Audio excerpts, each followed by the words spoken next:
On que écoute. Donald Trump fait cette annonce, qu'un navire américain a tenté d'intercepter, d'arrêter un bateau iranien qui voulait forcer le passage dans le golfe d'Oman. Visiblement, le navire iranien, selon Donald Trump, n'a pas obéi et donc un ordre a été donné aux Américains de tirer sur le navire iranien. Il y aurait eu un trou dans la coque, c'est toujours Donald Trump qui le dit dans son tweet, en disant que le navire iranien aurait été endommagé dans la salle des moteurs. Autre information de la soirée, c'est donc ce cargo français qui appartient à la compagnie CMA CGM, propriétaire de BFM TV, qui a été visé par des tirs de semonces. L'équipage est indemne, sain et sauf, mais le navire a dû faire marche arrière. L'Iran se dit prêt à une éventuelle reprise de la guerre. Selon les médias iraniens, Téhéran refuse de participer au deuxième cycle de négociations avec Washington. En cause, des exigences américaines jugées excessives, des positions changeantes,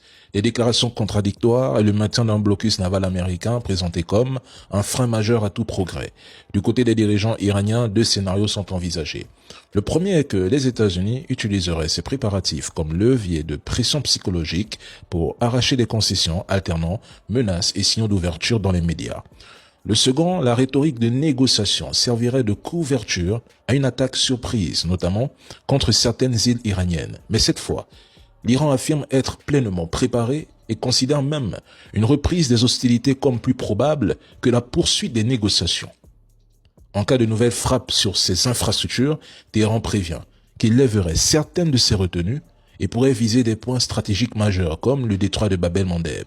On Il écoute. y a cette toute dernière information du président américain qui, une nouvelle fois, Siavosh, menace de détruire les installations électriques iraniennes si les Iraniens ne valident pas cet accord. Et... Tout d'abord, le contrôle du détroit d'Ormuz. L'Iran affirme que c'est à l'Iran qu'il appartient de contrôler ce détroit d'Ormuz. Et donc, des négociations sont en train d'être menées entre Iraniens et Américains pour définir les règles qui permettent un trafic normal, sécuritaire et ouvert du détroit d'Ormuz pour les navires marchands.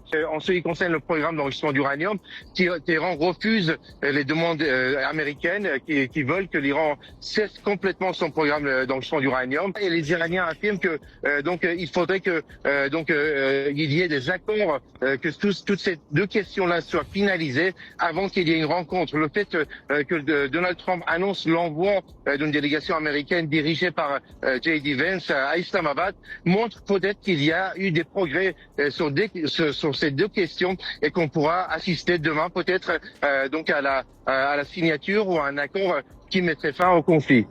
Contrairement à ce qu'il dit, le président du Parlement iranien a estimé que la paix est encore loin, pointant de nombreuses divergences et certains points fondamentaux non résolus. L'Iran ne veut pas la guerre et ne l'a pas déclenchée. Trump affirme que sans accord, il les bombardera. Mais c'est déjà la 30e menace de destruction. Est-ce que cela empêche les Iraniens de tirer, de bloquer le détroit ou d'imposer une taxe? On peut sérieusement se demander qui conseille Trump. Son projet de guerre semble mal conçu, presque improvisé. Il n'écoute personne. Certes, les États-Unis disposent de moyens financiers, politiques et militaires, mais la planification militaire est défaillante.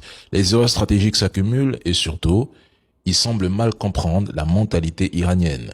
Dès le départ, alors que beaucoup s'attendaient à des frappes désorganisées des Iraniens sur l'entité ou sur les navires américains, l'Iran a choisi ce qu'il maîtrise le mieux, la guerre asymétrique. La stratégie américaine visait à isoler Téhéran du reste du pays et à provoquer un soulèvement populaire. Mais ce calcul n'a pas fonctionné, bien au contraire. La guerre a révélé un ennemi commun et a renforcé l'unité nationale autour du pays.